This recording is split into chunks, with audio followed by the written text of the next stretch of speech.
జాగ్రత్త వినండి, మేము కూడా వినాలి. మీరు డిస్టర్బ్ అయితే మేము డిస్టర్బ్ అయిపోతాం. గౌరవనీయులైన ప్రధానోపాధ్యాయుల వారికి, గౌరవనీయులైన మ్యాథ్స్ ఉపాధ్యాయుల వారికి, గౌరవనీయులైన నా తోటి ఉపాధ్యాయులందరికీ నా మనస్ఫూర్తి నమస్కారాలు, బాలల దినోత్సవ శుభాకాంక్షలు. Good morning students. మీ అందరికి కూడా చిల్డ్రన్స్ డే శుభాకాంక్షలమ్మ. ఇప్పుడు వరకు నేను నుంచి ఇది 3వ నెల ఈ స్కూల్లోకి 3వ నెల గడుస్తుంది. ఎన్నో ప్రోగ్రాంలు ఈ 3 నెలల్లో చాలా జరిగాయి. అయితే ప్రోగ్రామ్ అంటే నేను చాలా స్కూల్ చూశాను. ఒక ప్రోగ్రాం ఏర్పాటు చేయడం అంటే ఏదో హడావిడి, ఏదో సందడి, గందరగోళం, ఇట్లా వాతావరణము ఉంటుంది సహజంగా. ఏ ఇంట్లో అయినా ఒక ప్రోగ్రాం చేయాలన్నా, ఒక స్కూల్లో ఒక ప్రోగ్రాం కండక్ట్ చేయాలన్నా కొంత హడావిడి, గందరగోళం, టెన్షన్ ఉంటుంది.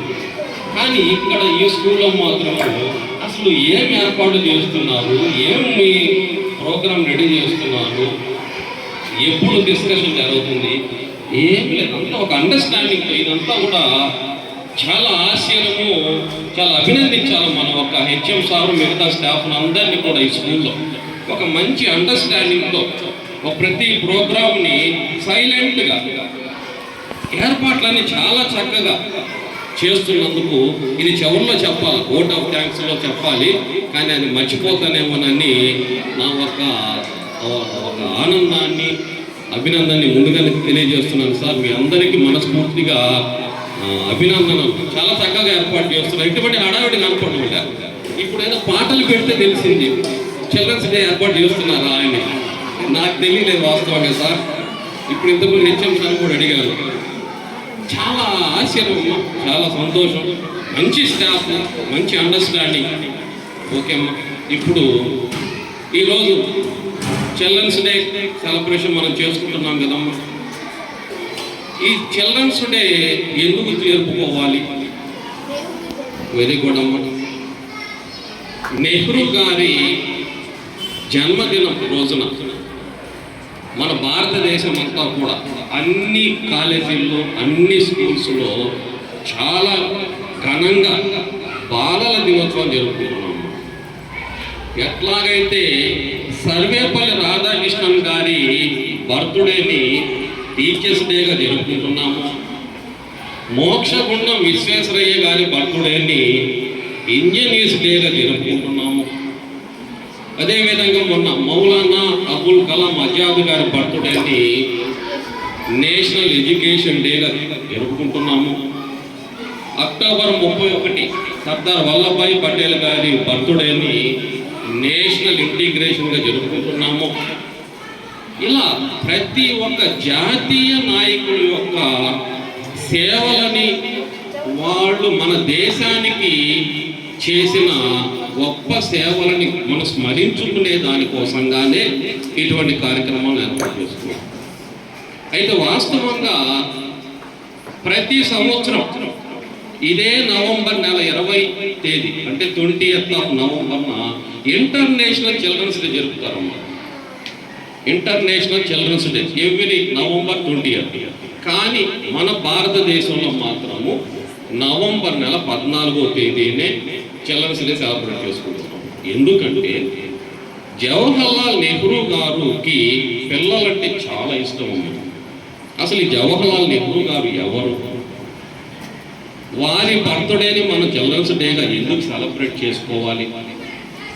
జవహర్లాల్ నెహ్రూ గారికి చిల్డ్రన్స్ డేకి ఉన్నటువంటి సంబంధం ఏంటి? ఒక 4-5 విషయాలు చెప్తానమ్మా, కొద్దిగా విని శ్రద్ధగా గుర్తుపెట్టుకోండి. జవహర్లాల్ నెహ్రూ గారు మన స్వతంత్ర భారతదేశానికి మొట్టమొదటి ప్రధానమంత్రి. స్వాతంత్రం వచ్చింది కదా మన భారతదేశానికి. స్వాతంత్రం వచ్చిన తర్వాత ఏర్పడిన ప్రభుత్వానికి మొట్టమొదటి ప్రధానమంత్రిగా పనిచేసిన వ్యక్తి జవహర్లాల్ నెహ్రూ గారు. మన భారతదేశానికి సుమారు 17 మన హెచ్ఎం సార్ ఇంతకుముందు చెప్పారు ఈ మాట. 17 సంవత్సరాల పాటు ప్రధానమంత్రిగా పనిచేశారు. బ్రిటిష్ వాడు మన దేశాన్ని మనకు స్వాతంత్రం ఇచ్చే నాటికి మన దేశం అన్ని రంగాలలో వెనకబడిపోయింది. చాలా సందర్భాల్లో చాలా కార్యక్రమాల్లో మన సార్లందరూ చెప్పారు మీకు. విద్యా రంగంలో కానీ, ఆర్థిక రంగంలో కానీ, సామాజిక పరంగా కానీ, ఆర్థిక పరంగా కానీ ప్రతి రంగంలో మన భారతదేశం వెనకబడే ఉండేది. అటువంటి వెనకబడిన భారతదేశం పేదరికము చాలా ఎక్కువగా మన భారతదేశాన్ని ప్రపంచ దేశాలతో పోటీ పడే విధంగా మన భారతదేశాన్ని అభివృద్ధిలోకి తీసుకువెళ్ళాలి అనే బాధ్యత నెహ్రూ గారి భుజస్కంధాల మీద పడింది. ఎందుకంటే ప్రధానమంత్రి వారి నాయకత్వంలోనే భారతదేశం ముందుకు వెళ్ళాలి. 17 సంవత్సరాలు ప్రధానమంత్రిగా మన దేశానికి ఒక దశ నిర్దేశించిన గొప్ప పరిపాలనా దక్షుడు నెహ్రూ గారు. అనేక రంగాలను అభివృద్ధిలో తీసుకుని వచ్చే సంస్కరణలు తీసుకుని వచ్చారు. వ్యవసాయ రంగాన్ని అభివృద్ధిలో తీసుకురావడానికి అనేక ప్రాజెక్టులు నిర్మించడం వీరి హయాంలోనే ప్రారంభమైంది. మన ఆంధ్రప్రదేశ్ తీసుకుంటే నాగార్జున సాగర్ ప్రాజెక్టు వీరి హయాంలోనే నిర్మాణం జరిగింది. అదేవిధంగా హీరాకుడ్ ప్రాజెక్ట్. ఇట్లా మన భారతదేశంలో ప్రాజెక్టులు లేవమ్మా. స్వాతంత్రం రాకముందు చిన్న చిన్న ప్రాజెక్టులు తప్పితే బహుళార్థక సాధక ప్రాజెక్టులు ఏమీ లేవు. నెహ్రూ గారు ప్రధానమంత్రి అయిన తర్వాత వ్యవసాయ రంగం అభివృద్ధి చెందాలంటే భారతదేశ ప్రజలకి ఆహార ధాన్యాల కొరత ఉండకూడదంటే, ఎందుకంటే మన భారతదేశంలో కరువు వచ్చింది. ఆ కరువులో ఎన్నో వేల మంది చనిపోయారు ఆహారం దొరక్క. అంటే ఆహార ఉత్పత్తి లేదు. 2వ ప్రపంచ యుద్ధ సమయంలో జరిగిందమ్మా ఇది. 2వ ప్రపంచ యుద్ధంలో సైన్యానికి ఆహారం అందించాలని బ్రిటిష్ ప్రభుత్వము మన భారతదేశంలో పండిన పంటనంతా కూడా సైన్యానికి అందించేశారు. ప్రజలకి తిండి గింజలు లేవు. ఆ తిండి గింజలు దొరక్క కొన్ని వేల మంది చనిపోయారు. ఇది గమనించిన ప్రధానమంత్రి గారు నెహ్రూ గారు మన భారతదేశంలో ప్రజలకి కనీసం తిండి గింజలు లేవు, 3 పూట్ల భోజనం చేసే వసతి కూడా లేదు. వ్యవసాయ రంగాన్ని మన అభివృద్ధిలో తీసుకొని వస్తే కానీ ప్రజలకి ఆహార కొరత తీరదని ఆలోచించి మరి వ్యవసాయ రంగం అభివృద్ధి చెందాలంటే ఏదో 4 మంత్రాలు వేస్తే కాదు కదమ్మా. వ్యవసాయ రంగం అభివృద్ధి చెందాలంటే నీటిపారుదల సౌకర్యం కావాలి, మంచి విత్తనాలు అందుబాటులోకి రావాలి. అందుకోసంగా నీటిపారుదల సౌకర్యం పెంచడం కోసంగా ప్రాజెక్టుల నిర్మాణం ప్రారంభించారు. పెద్ద పెద్ద ప్రాజెక్టు నిర్మాణం చేశారు. ఇది ఒకవైపు. రెండవ వైపు నిరుద్యోగ సమస్య ఎక్కువగా ఉంది భారతదేశంలో. పేదరికం తగ్గాలి, పేదరికాన్ని నిర్మూలించాలంటే ప్రజల ఆదాయాలు పెంచాలి. ప్రజల ఆదాయాలు పెంచాలంటే ప్రజలకు పని కల్పించాలి. పని కల్పించాలంటే పరిశ్రమలు కావాలి. మరి పరిశ్రమల స్థాపన కోసం కూడా వారి హయాంలోనే పారిశ్రామిక అభివృద్ధి కూడా ప్రారంభించారు. ఎన్నో పరిశ్రమలు ప్రారంభించారు. ఉక్కు, ఇనుము ఉక్కు పరిశ్రమ కానీ, వస్త్ర పరిశ్రమ కానీ, చాలా పెద్ద పెద్ద పరిశ్రమలు. అటు రూర్కెలా, ఇటు అహ్మదాబాద్, ప్రపంచంలో ముంబై పెద్ద పెద్ద పరిశ్రమలు ప్రారంభించి ప్రజలకి ఉపాధి కల్పించారు. ఈ విధంగా కీలకమైన రంగాలు ఏ దేశమైన అభివృద్ధి చెందాలనంటే కొన్ని రంగాలు చాలా కీలకం. అవి అభివృద్ధి చెందితేనే ఆ దేశం అభివృద్ధి వైపుగా దూసుకుపోతుంది. వాటిల్లో పారిశ్రామిక రంగం, రక్షణ రంగం, శాస్త్ర సాంకేతిక రంగం, వ్యవసాయ రంగం. ఈ రంగాలు ఏ దేశంలో అభివృద్ధిలో ఉంటాయో ఆ దేశం అభివృద్ధి చెందుతుంది తప్పకుండా. ఈ విధంగా ఒక రంగం తర్వాత ఒక రంగాన్ని నెహ్రూ గారు అభివృద్ధి చేసుకుంటూ మన భారతదేశాన్ని అభివృద్ధి పదంలోకి తీసుకురావడం జరిగిందమ్మా. ఇది వారి పరిపాలన దక్షత చెప్పడం కోసంగా మీకు ఈ 4 విషయాలు చెప్పానమ్మా.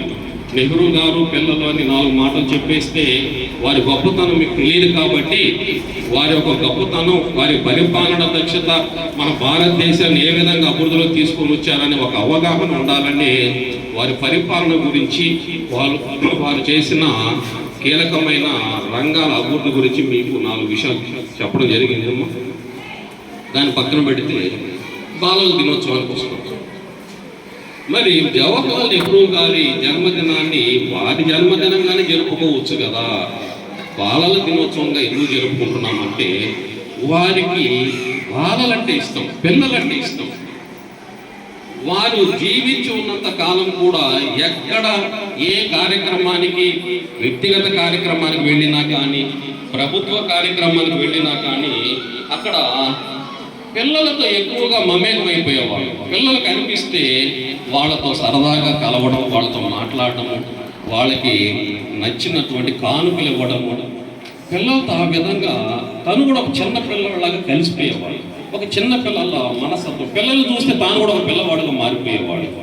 ఈ విధంగా తనకి చిన్న పిల్లలంటే అంత ఇష్టం. ఎందుకంటే ఏ కుటుంబమైనా అభివృద్ధి చెందాలంటే ఆ కుటుంబంలో పిల్లలు బాగా చదివి అభివృద్ధి చెందితే ఆ కుటుంబం డెవలప్ అవుతున్నారు. ఏ కుటుంబంలో పిల్లలు సరిగ్గా చదువుకోకుండా వెనకబడితే ఆ కుటుంబం కూడా వెనకబడిపోతుంది. ఇది నెహ్రూ గారికి తెలుసు ఆ విషయం.